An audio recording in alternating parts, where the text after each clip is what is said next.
The Boy with the Brass Buttons. A young couple were delighted to purchase the old-fashioned house in the Stuyvesant Square section of Philadelphia. They moved into their dream home in the winter of 1889, bringing their 6-year-old daughter with them. There was a lot of refurbishing to do, so the little girl tended to go up to the attic and play while her parents were occupied with the house. It wasn't as bad as it sounds, because the previous owners had converted the attic into a playroom. It even had a fireplace at one point, but it was currently boarded up. After a couple of weeks of hard work, the downstairs room were finished. The mother, realizing that she had been neglecting her daughter, attempted to try to spend some more time with her now. But the little girl seemed distracted. She kept stealing back up to the attic alone to play.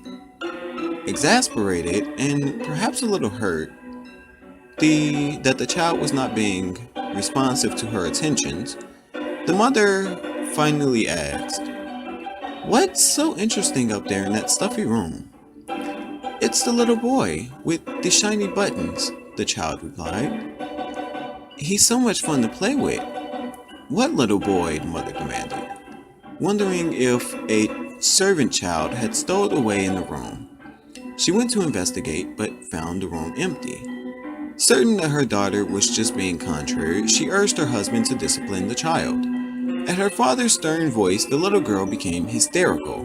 She kept repeating that there was a little boy and he wore a blue jacket and a lot of shiny buttons on it. As her father listened, he became more and more curious. Formerly a seaman, he realized his daughter was describing a child's sailor suit, complete with brass buttons. The girl's father made some inquiries about the Quarterleys, the family that had lived in the house before them. He learned that they had come from England, bringing their child with them, 2 boys and a girl. The youngest child, a boy, was born retarded.